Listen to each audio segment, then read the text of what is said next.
Selama setahun terakhir, 3 lembaga independen yakni MK, KPK, dan KPU, pucuk pimpinannya tersandung kasus. 3 kepala lembaga negara terjerat skandal yang tak jauh dari isu harta, tahta, dan wanita. Pertama adalah Ketua MK Anwar Usman. Dia dijatuhi sanksi pencopotan sebagai Ketua MK oleh Majelis Kehormatan Mahkamah Konstitusi, MK, pada November 2023. Anwar dicopot lantaran melakukan pelanggaran etik terkait putusan batas usia Capres-Cawapres. Selain itu, MK juga menjatuhi sanksi terhadap Anwar Usman untuk tak boleh mencalonkan diri sebagai pimpinan MK hingga masa jabatan berakhir. Di bulan yang sama, Ketua KPK Firly Bahuri ditetapkan sebagai tersangka terkait dugaan pemerasan terhadap Kementan Syahrul Yassin Limpo, SYL. Setelah ditetapkan sebagai tersangka, Firly pun mengajukan pengunduran diri sebagai Ketua Lembaga Anti Rasuah pada Desember 2023. Terbaru DKPP membebas tugaskan Hasyim Asyari sebagai Ketua KPU pada 3 Juli 2024. Hasyim dipecat gara-gara wanita berinisial CAT, seorang anggota PPLN Den Haag. Dia terbukti melakukan tindakan asusila terhadap CAT. Perbuatan asusila tersebut diantaranya memaksa berhubungan badan, merayu-rayu korban, hingga janji untuk menikahi. Selain itu, Hasyim juga membocorkan informasi rahasia terkait agenda dan materi BIMTEK kepada korban.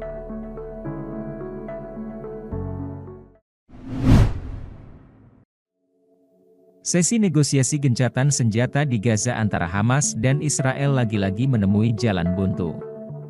Kepala Intelijen Mossad, David Barnea telah kembali dari Doha, Qatar setelah pembahasan soal gencatan senjata pada Jumat, 5 Juli 2024. Kantor Perdana Menteri Israel melaporkan negosiasi akan dilakukan kembali pada pekan depan. Disebutkan bahwa dalam proses negosiasi tersebut masih ada kesenjangan antara kedua pihak. Menurut laporan surat kabar Israel, Walla, Barnea pergi ke Doha untuk menyampaikan pesan pada para mediator bahwa Israel menolak permintaan Hamas untuk mendapatkan komitmen tertulis dari Amerika Serikat terkait negosiasi tahap kedua tanpa batas waktu.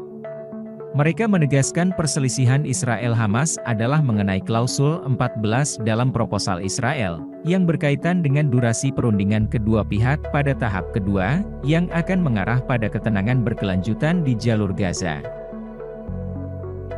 Klausul itu menetapkan AS, Mesir dan Qatar akan melakukan segala upaya untuk memastikan negosiasi berakhir dengan kesepakatan.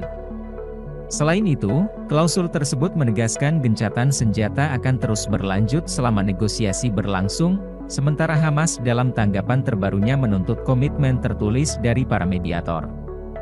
Channel 13 Israel melaporkan Israel ingin memastikan kemampuannya untuk melanjutkan perang jika Hamas tidak melaksanakan kewajibannya.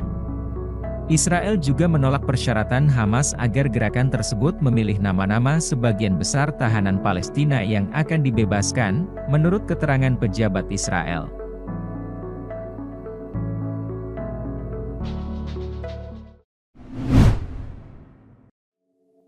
Selebritas BRB Kumalasari resmi melaporkan suaminya, Bagus Saputra ke Polda Metro Jaya atas kasus dugaan pencurian perhiasan emas dan berlian miliknya.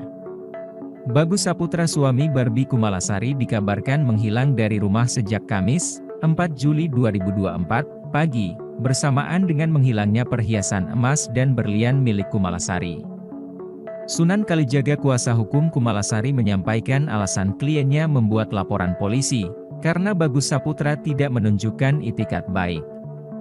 Sunan menyebut Bagus sudah memberikan kabar kepada Kumalasari dan sudah mengakui, mengambil perhiasan istrinya di rumah. Kemudian, Kumalasari meminta Bagus untuk menemuinya di Senayan untuk mengembalikan perhiasannya. Tapi, suaminya tidak menunjukkan itikat baik.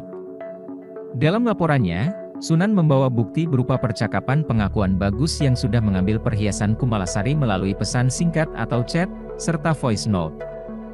Herdian Saksono kuasa hukum Kumalasari lainnya menyampaikan bahwa laporan polisi kliennya sudah diterima oleh petugas Polda Metro Jaya. Herdian meminta kepada penyidik untuk meneruskan laporan Barbie Kumalasari, dan segera menangkap Bagus Saputra meski mereka baru 1 bulan menikah.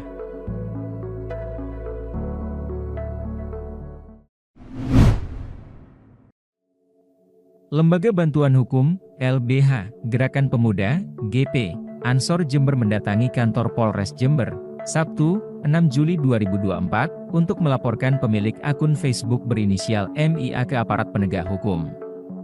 Ketua LBH Pimpinan Cabang, PC, GP Ansor Jember, Adil Satria Putra mengungkapkan, pemilik akun media sosial tersebut membuat postingan yang terkesan menyudutkan dan mencemarkan nama baik NU. Menurutnya, hal itu diketahui pada 26 Juni 2024, adanya kader Ansor menunjukkan postingan dari terlapor, dengan narasi yang tidak pantas untuk ditujukan ke organisasi sebesar NU. Adil mengungkapkan setelah pemilik akun tersebut berhasil dilacak oleh kader NU, kata dia, pelapor mendadak menghapus postingannya di Facebook. Selain itu, kata dia, saksi dalam laporan tersebut adalah kader Ansor yang telah berhasil melakukan percakapan dengan pemilik akun media sosial itu, melalui pesan singkat lewat WhatsApp. Berdasarkan penelusuran, kata Adil, akun Facebook berinisial MIA adalah nama samaran terlapor yang sengaja dijadikan buzzer media sosial untuk menyerang tokoh-tokoh NU dan Ansor. Ya, hari ini Sabtu 6 Juli kami mendatangi kantor Polres Jember untuk melaporkan akun Facebook atas nama Meli Tuanggi yang kami rasa telah mencemarkan nama baik dan citra Nahdlatul Ulama dan Gerakan Pemuda Ansor dengan menuduh kata-kata yang kurang baik lah. Nanti untuk bukti-buktinya kami sertakan screenshotnya. Karena sangat tidak pantas untuk kami repetisi kalimat yang digunakan oleh pemilik akun sosial media tersebut terhadap NU dan terhadap GP Ansor tersendiri. Untuk kronologi kejadiannya itu kurang lebih pada tanggal 26 Juni ya. Jadi ada salah satu rekan juga menunjukkan kepada kita bahwa ada salah satu akun sosial media yang men-tweet atau memposting unggahan atau kata-kata yang sangat tidak layak dan sangat tidak pantas dikatakan kepada organisasi Nahdlatul Ulama dan Gerakan Pemuda Ansor dengan tuduhan bahwa ada kader GP Ansor cenderung korup dan kader-kader NU cenderung bodoh dan lain sebagainya. Di kata-kata yang sama sekali tidak pantas dan tidak layak untuk menjadi konsumsi publik. Tapi hari ini unggahan tersebut sudah dihapus, tapi untung tim kami mendapatkan screenshotannya. Ya, jadi sebagai barang bukti itu juga sudah kami lampirkan kepada polisi. Di situ yang kami sertakan juga sudah kami kirimkan itu ada bukti-bukti juga pengakuan. Kami juga sudah ada saksi yang melakukan chatting dengan yang bersangkutan dan ada pengakuan di situ bahwa yang bersangkutanlah yang memiliki akun fake tersebut ya. Jadi yang untuk digunakan sebagai akun buzzer yang menyerang organisasi NU dan Ansor itu adalah akun fake ya. Akun anonim yang dibentuk untuk sengaja menyerang organisasi NU dan Ansor. Tapi yang terduga dan terindikasi memiliki akun tersebut sudah ada, sudah kami kantongi namanya. Sudah kenal berarti ya? Sudah kenal dan saksinya sudah disiapkan, mungkin beberapa hari lagi akan dipanggil dan dimintai keterangan oleh polisi.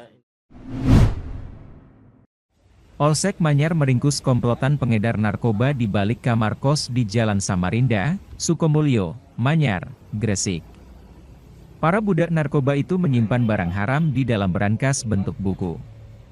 Kapolsek Manyar AKP Tatak Sutrisno mengatakan, pengungkapan kasus ini bermula pada Minggu, 30 Juni 2024 sekitar pukul 6 WIB di kamar kos No 16 dengan alamat Jalan Samarinda No 32.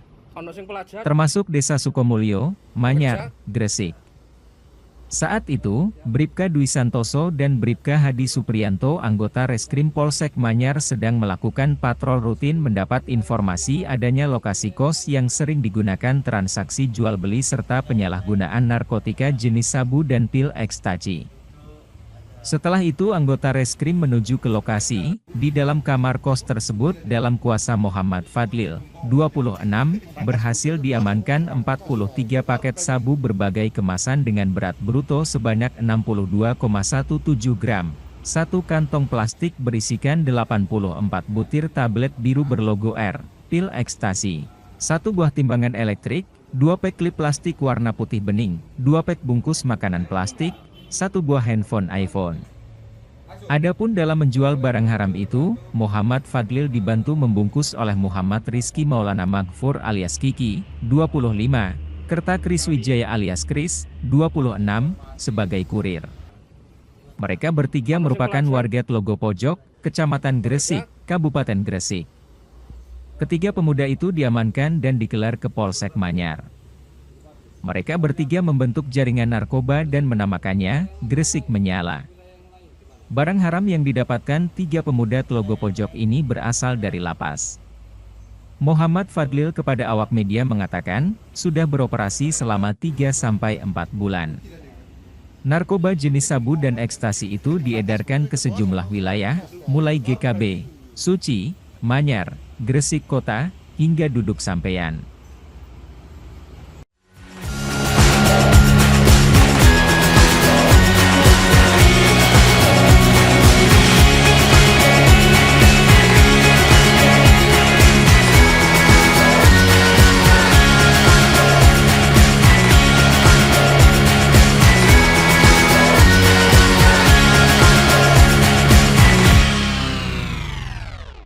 Download Tribun X sekarang, menghadirkan lokal menjadi Indonesia.